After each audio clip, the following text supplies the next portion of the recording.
बिस्मिल्लाहिर्रहमानिर्रहीम। लाखों करोड़ों दुरूदो सलाम मोहम्मद मुस्तफ़ा सल्लल्लाहु अलैहि वसल्लम और आले मोहम्मद पर। मैं हूँ उमर दराज गोंदल। इंडिया को जब पाकिस्तान से पिटाई हुई तो इंडिया ने एक और हरबा लगाने की कोशिश की। जब वो पाकिस्तान पे हमला करने वाला था तो इस दौरान उन्होंने अपना एक सेक्रेटरी जो है वो अफगानिस्तान भेजा और उसकी मुलाकात कराई अफगानिस्तान के वजीर खारजा के साथ और पाकिस्तान को सिग्नल कन्वे किया। और उसके बाद जंग वाला जब मामला हुआ तो जंग वाले मामले के दौरान पता चला कि अफगानिस्तान का एक आला ओहदेदार जिसका नाम इब्राहिम सदर है, जो कि अफगानिस्तान के जो अमीर हैं उनके करीब तस्वुर किया जाता है, उसने खुफिया तौर पे इंडिया का विजिट किया। ये हम नहीं कह रहे थे, ये बीबीसी ने कहा। जंग जैसे ही खत्म हुई तो उसके बीच में जयशंकर ने कॉल की अफगान वजीर खारजा को और ये कहा कि उन्होंने पहलगाम की मजम्मत की है, इस किस्म की बातें। गो के जो अफगानिस्तान ने स्टेटमेंट जारी की ऐसा कुछ नहीं था। फिर आज हिंदुस्तान टाइम्स ने सुहेल शाहीन साहब को कोट करके ये बताया कि हम जो इंडिया के साथ अपने ताल्लुकात हैं उसको रीन्यू करना चाहते हैं, हम नॉर्मलाइज करना चाहते हैं। तो तासुर ये था, इंडिया ये कह रहा था कि देखे हम इस सिलसिले में तंग करेंगे पाकिस्तान को अफगानिस्तान के जरिए। अब पाकिस्तान ने अक्लमंदी क्या की? पाकिस्तान ने अक्लमंदी ये की कि जो ट्रांजिट ट्रेड के जरिए इंडिया से आने वाले ट्रक्स थे वो अफगानिस्तान की दरखास्त के ऊपर आगे जाने दिए, नंबर 1। नंबर 2, जो अफगानिस्तान के ट्रक्स वापस इंडिया जाने थे पाकिस्तान ने वो भी नहीं रोके जाने दिए। ये पाकिस्तान की अक्लमंदी थी।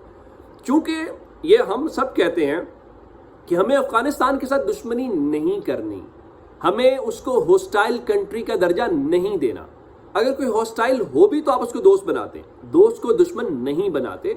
हमारे पास बहुत सारे जरिए हैं जिनके जरिए हम बहुत सारी चीजें ठीक कर सकते हैं। गो के हमारे बड़े वैलिड कंसर्न्स हैं अफगानिस्तान को लेके, दहशतगर्द तंजीमों को लेके, टीटीपी, बीएलए, ये सब जो है। लेकिन अब हुआ क्या? अगर पाकिस्तान और अफगानिस्तान के दरमियान गड़बड़ हो तो किसको नुकसान होगा? देखिए, इस खत्ते में इस वक्त सबसे इंपॉर्टेंट जो स्टेक होल्डर है वो चीन है।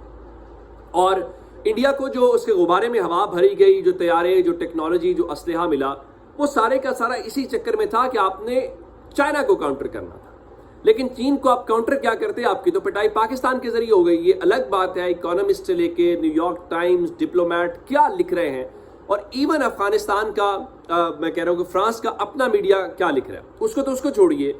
मैं आपको एक जर्मन अखबार की एक खबर आपसे शेयर करना चाहता हूँ कि जर्मन अखबार क्या कह रहा है। जर्मन अखबार के मुताबिक राफेल तैयारा गिरने से भारत का जो ऑपरेशन सिंदूर है वो एक तबाही में बदल गया। खैर, अब हुआ ये कि पाकिस्तान के भी मफाद में ये नहीं है, चीन के मफाद में भी नहीं है, चूंकि पाकिस्तान तो उसका स्ट्रेटेजिक अलाय है, उसके साथ अफगानिस्तान में उसकी इन्वेस्टमेंट है और वो नहीं चाहता कि इंडिया को और अमेरिका को अफगानिस्तान जो है वो इस तरह से लगे, क्योंकि उनकी भी सरहद उनके साथ लगती है। अब इसके बीच में हुआ क्या? अफगानिस्तान के वजीर खारजा के मुतालिक खबर आई कि वो पाकिस्तान का विजिट करना चाहते थे लेकिन उनको विजिट नहीं करने दिया गया। वो कल से ईरान पहुंचे हुए, लेकिन अब अल्हम्दुलिल्लाह एक अच्छी खबर ये है, मैंने आपको आज सुबह बताया था कि इसहाक डार जो हैं वो चीन जा रहे हैं।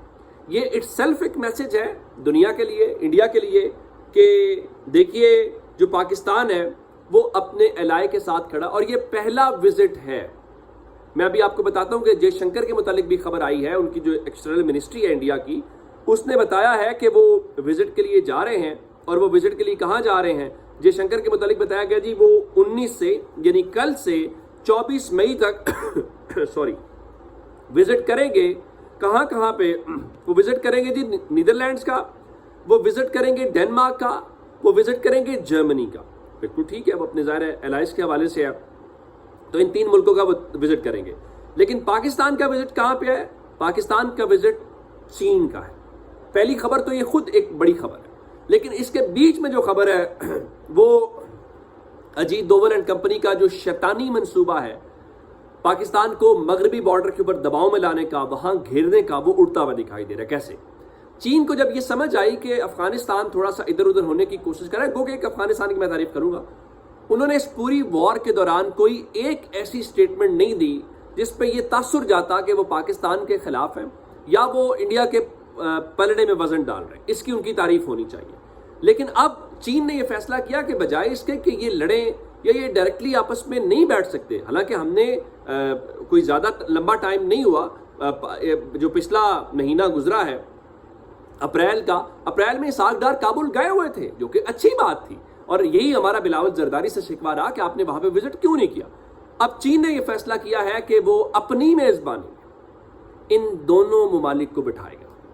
تو جو پہلی خبر میں نے آپ کو دی تھی کہ اسحاق ڈار چین جا رہے ہیں، اس میں اضافہ یہ کر لیجئے کہ چین نے ایک ٹرائل لیٹرل میٹنگ کا انعقاد جو ہے اس کا کرنے کا فیصلہ کر لیا۔ اچھا، اس سے پہلے یہ ہوا، یہ جب انڈیا پاکستان کی کشیدگی تھی، اس کے بیچ میں ایک سٹنگ جو ہے وہ کابل میں ہوئی ہے، وہ پاکستان کی تھی، وہ چین کی تھی، وہ افغانستان کی تھی، لیکن وہ ذرا اس سے نچلے لیول کی تھی۔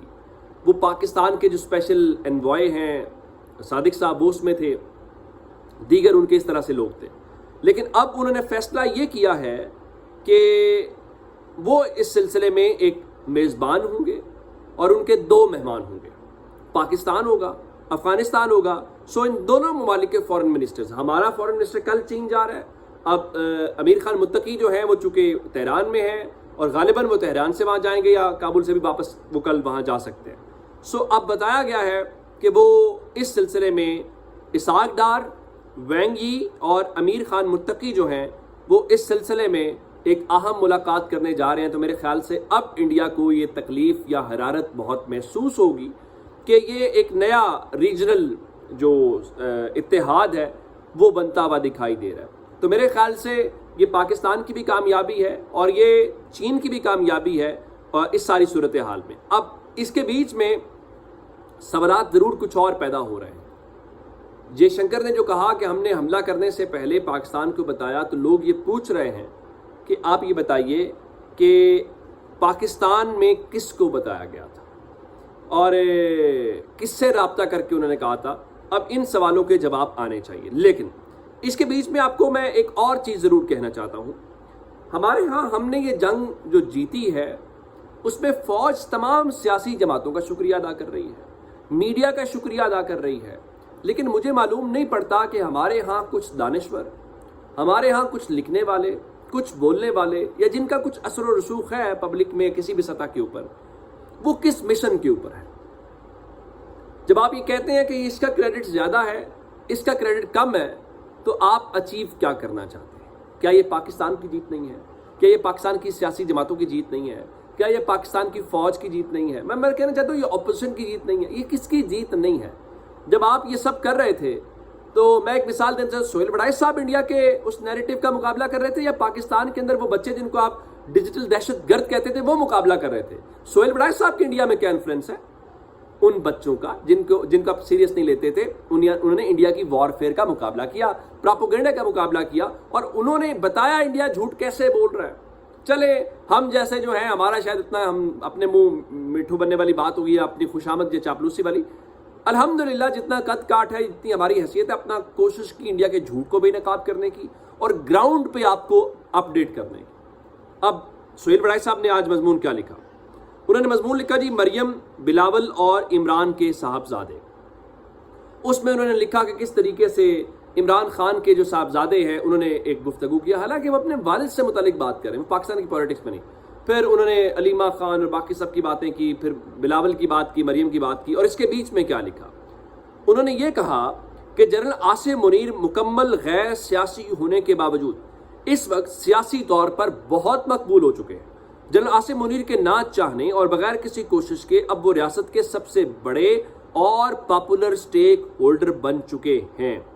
اچھا، یہ ہوا۔